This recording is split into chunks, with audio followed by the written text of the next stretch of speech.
We're about to go live to Israel to get the latest on the peace plan. But first, I just want to share with you a little bit more of what President Trump had to say. The world has come together around this deal. And that's something I would say that without that wouldn't happen. You know, many years they talked about peace in the Middle East. This is more than Gaza. This is peace in the Middle East, and it's an incredible thing. If all goes well, it could indeed herald a new dawn. Let's go now to Israel and catch up with Sharon Haskell, Israel's Deputy Foreign Minister again. Thank you so much for joining us again, Sharon. I really appreciate it. Hello, Chris. Can you share with us your sense at the moment? There must be incredible optimism and enthusiasm, but also deep wariness as well. Tell us how you and your government expect the next days and weeks to unfold. Well, today we have a governmental meeting that is going to discuss the in-depth detail of this deal, but I do believe that it will be approved in the cabinet. We are very hopeful. We're very hopeful, but we are being reserved because we understand that until this deal is signed with this terrorist organization, you know, we can't really trust that it will be executed. But we really thank President Trump for all the effort and the pressure that he put on Hamas, gathering together Israel and the Arab countries in order to reach the ceasefire, in order to release the hostages. And, you know, here in Israel, we all pray that within a couple of days, at least the 20 live hostages that have been held in the dungeons of torture of Hamas for the last 2 years will be back home in the loving arms of their families. It's just so much to hope for. Just walk us through the detail there. Just to confirm, you believe there are 20 living hostages still held by Hamas, and I believe it's 28 bodies of killed hostages. Yep. And exactly. what is the time frame at the moment for their return? So the time frame that President Trump put in was 72 hours from the moment we signed the agreement. There may have been some changes during the negotiation. We will know more of the details after the governmental assembly or meeting that is going to happen later on today. But it's also important to know that this is a very difficult day for Israel as well, because we will need to release hundreds of terrorists with blood on their hands, people who have murdered children and women and innocent men throughout the years.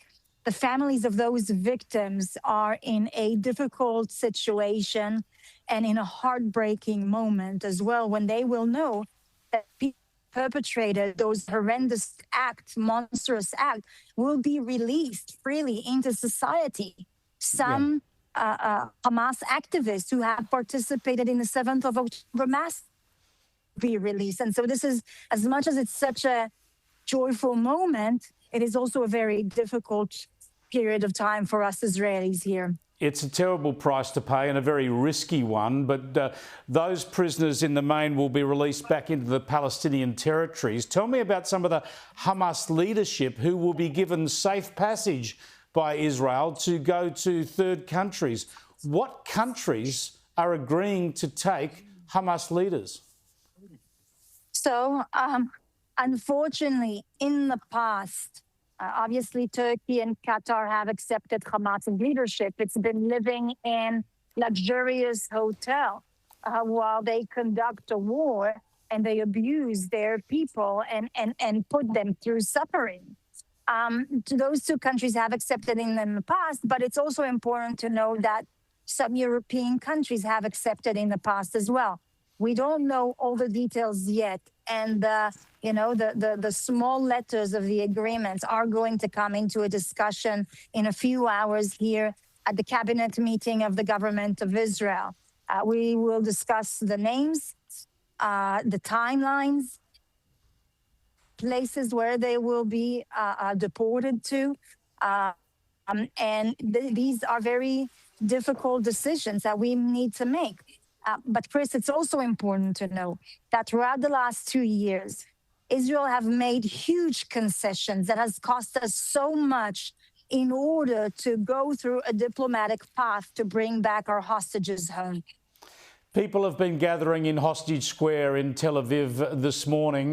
They've been gathering there daily for 2 years. I visited there earlier this year. I also went and met with the hostage families who have their own organisation and means of support. Tell us about what's going to happen with those hostage families, the support that the government's going to continue to give them, and in particular, the support that's going to be needed for those families who tragically will be welcoming home the bodies of their loved ones. Yeah, well, you know, there has been celebration in the Hostage Square since 2 o'clock in the morning. It is such a relief for many of these families who will either be able to hold and hug their loved ones, or finally they'll be able to bury their loved ones. It's very difficult, though, when they come back, and we know that from testimonies of people who survived Hamas's captivity and Hamas's torture, that the rehabilitation process is very, very difficult. Many of them, most of them, haven't returned to a normal life. I think that most Israelis and most of our society didn't start a healing process because we've been waiting for them to come back home. And only now, if we'll be able to release them and bring them back home, this entire nation will start a healing process. But for those who were held for 2 years, tortured, abused, sexually, physically, emotionally, psychologically, this can take years, if not a lifetime, to recover from something like that. Sharon Haskell, thank you so much again for joining us today on this momentous day. I appreciate it greatly. Sharon Haskell there, the Israeli Deputy Foreign Minister. It's for the hostages that I wear this badge, and just a poignant moment there, isn't it, to think about those families who will be so desperate to get the bodies of their loved ones home so they can bury them.